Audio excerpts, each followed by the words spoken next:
Good morning. Today is Monday, July 13th, 2020.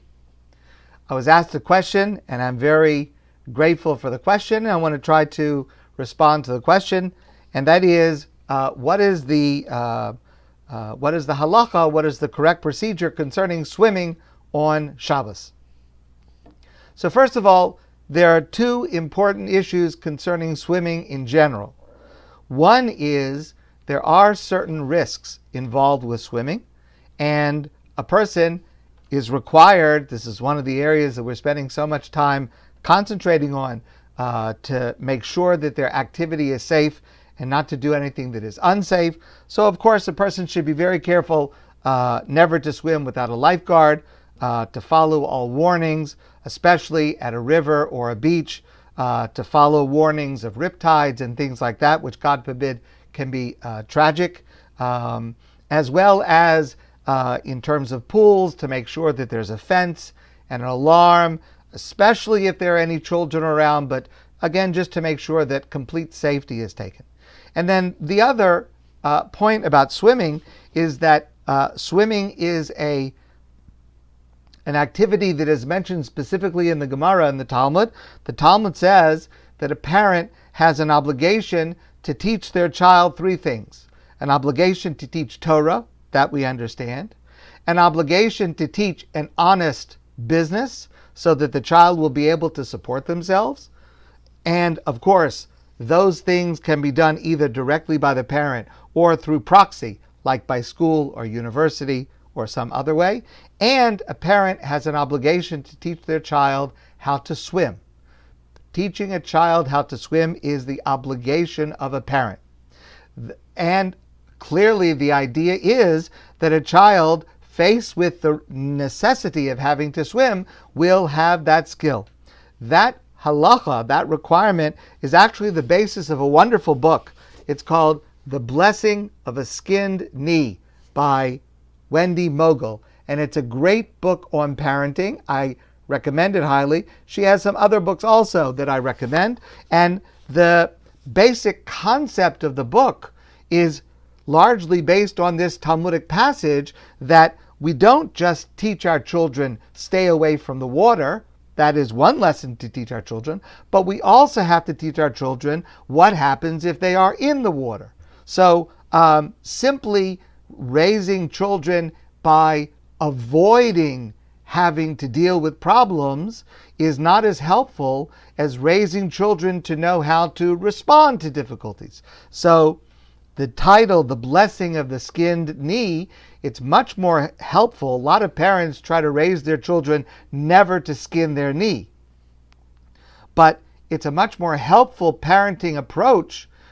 Yes, of course, you should try to help your child not skin their knee, but to also concentrate on when a child does skin their knee. So now what? How do you get up? How do you take care of it? How do you respond? How do you go on? And that kind of life skill is much more important than trying to inoculate or keep our children in a bubble from having to deal with any problems. The idea of parents intervening with their children's teachers to get them out of homework assignments or doing their homework for them or other ways of trying to prevent their children from having to learn how to deal with life, those are counterproductive. So swimming is an excellent example of that. The subject of swimming in Shabbos is actually very interesting, and it demonstrates an important halachic process. And it goes like this. In the Shulchan Aruch, the Code of Jewish Law, the Shulchan Aruch says that if a person is swimming on Shabbos, they must be careful, because when they get out of the water, they will be carrying the water that is on their body and in their hair. You go into the water dry, you come out wet, and that would be considered carrying. And if you are in an area where there is no eruv, so then carrying that extra water would be prohibited as a prohibition of carrying on Shabbos. The only thing that is not prohibited to carry on Shabbos is clothing. So clothing is not a problem. but carrying additional water would be a problem. And therefore the Shulchan Aruch says to be very careful to have a towel close by so that you don't have to walk 6 feet out of the water before being able to dry off. That's the comment of the Shulchan Aruch. What's interesting is that, again, the Shulchan Aruch is written in the mid-1500s. The commentators that come after the Shulchan Aruch add an additional list of possible prohibitions to swimming. For example, on Shabbos, it is prohibited to take, let's say, a cloth that is wet and to wring it dry. That is a prohibited activity, a prohibited rabbinic activity. And therefore, for example, to take a sponge that is wet and to wring it dry, that's actually a biblical prohibition. So therefore, a number of commentators write that swimming is a rabbinic prohibition because it is likely, or it is certainly possible, that a person might come once the towel is wet to wring it dry, which would be prohibited, or the garment that they're wearing. If you're wearing, let's say, a shirt or a bathing suit, when you come out and it's sopping wet, many people would wring it dry to remove the excess water and not remember that that is a prohibited activity on Shabbos. That's one possibility. Another problem with swimming is if it's in a pool that is a heated pool. So to go into water, to immerse in water on Shabbos that has been heated on Shabbos, that is prohibited. It's prohibited because it's in the category of cooking. We're not allowed to warm up water on Shabbos. And if we warmed up water, even though it was not for drinking purposes, it was for making the water more comfortable for us, but that would be prohibited because of cooking on Shabbos. In addition to that, even if the water was not heated on Shabbos, but before Shabbos, our sages instituted a rabbinic prohibition that on Shabbos we are not allowed to bathe our entire body, even if the water was heated before Shabbos, because we are worried about the possibility maybe somebody would have forgotten and actually come to heat it on Shabbos as well. So in a pool, that would be another prohibition.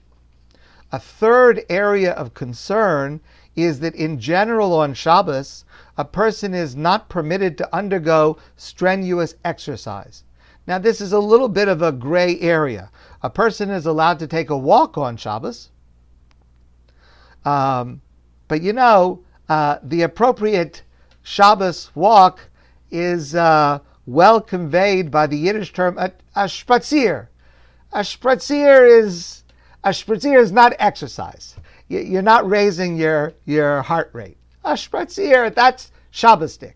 A person who was walking for the purpose of exercise or jogging or doing something else, that is a weekday activity not suitable for Shabbos activity.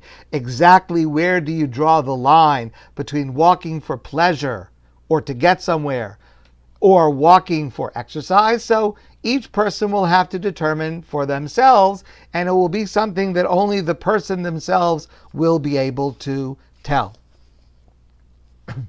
In addition to these rabbinic prohibitions, it is unanimous among halakhic authorities that the recreational activity of swimming on Shabbos is not the kind of activity a person should be involved in on Shabbos.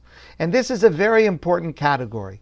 In addition to specific categories of what we may and may not do, there is also a wider category, or maybe a more fundamental category, of basically how should we be spending time on Shabbos. And how we should be spending time on Shabbos is in ways that are dedicated to God, ways that bring us into greater contact with God through study and prayer, and ways that bring us into greater contact with our community, with our friends, with our family, the Shabbos meals, visiting, spending time with each other. Yes, of course, there will always be some gray areas as to whether this is appropriate for Shabbos or not appropriate for Shabbos, and that even may depend from time to time and from place to place, but halakhic authorities are virtually unanimous that swimming as an activity, recreational swimming as an activity, does not fit into the spirit of Shabbos. I've said this before. I think that when I'm asked a question about is something permitted or prohibited on Shabbos, and I differentiate between that which falls into one of the 39 categories of prohibited activity or their rabbinic sub categories, versus when I say something like it's not within the spirit of Shabbos, that sometimes people think something is only not within the spirit of Shabbos, it's not quite as serious as the other. And I've said before, and let me repeat, I think it's just the opposite. There are two different terms that are used in the Torah concerning observing Shabbos. One is Zachar es Yom HaShabbos L'Kadsho, remember the Shabbos day to keep it holy. And the other is Shamar es Yom HaShabbos L'Kadsho, guard the Shabbos day to keep it holy. Our sages tell us that shamar, guarding, means to tell us protect, but through not violating these specific prohibitions. But a person can sit on a sofa all day long and not move, or sleep all day long and not move, and not violate a single prohibition of Shabbos. We would not say, unless a person is sick, but we would not say that is an ideal way to spend Shabbos.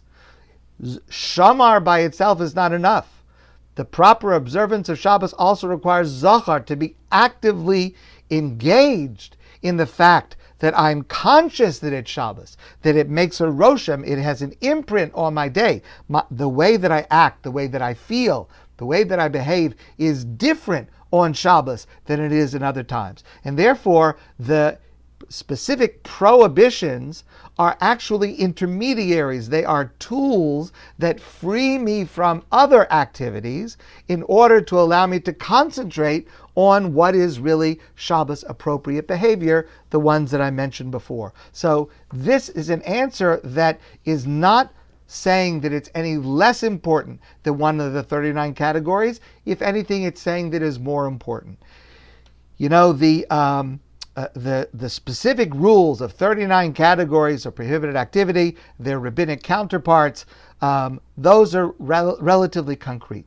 But to have an appreciation of what Shabbos should feel like, what the atmosphere should be like, what the mood should be like, that is a little bit more difficult to convey, but it is even more important to observe. However, because the prohibition relates to this nature or atmosphere of Shabbos, there are some exceptions. If a person is immersing in water for the purpose of a mitzvah that is congruent with Shabbos, that is permitted. So for example, a woman who needs to use the mikvah, and this is the night when it falls, is allowed to immerse in a mikvah. Because again, that doesn't take away from Shabbos concerns, that leads toward Shabbos concerns, and shalom bayis, harmony within the home, hopefully. Or for example, a man within those groups of the Jewish community where men use the mikvah on a regular basis, a man would also be able to go to the mikvah on Shabbos, because again, that's being done for purposes of holiness, for purposes of elevation that connect with Shabbos. Obviously, a person that never uses the mikvah, but it's a very hot day, so he says to himself, I think I'm going to adopt the practice of using the mikvah today to be able to get a quick dunk. That would not be the right thing to do. So the evolution of this ruling is quite interesting, but the process of it reflects a very strong aspect, not only to what we may and may not do on Shabbos, but what we should and should not do on Shabbos. And the goal should always be not only shamar, to guard and protect the Shabbos, but also zachar, to remember, to be conscious, to accept and walk into the mood and atmosphere of the holiness of Shabbos. So that's the answer to swimming on Shabbos. My friends, I want to wish you a very happy day, a wonderful day. You have several days to get in swimming every day before Shabbos comes, and I look forward to seeing all of you soon in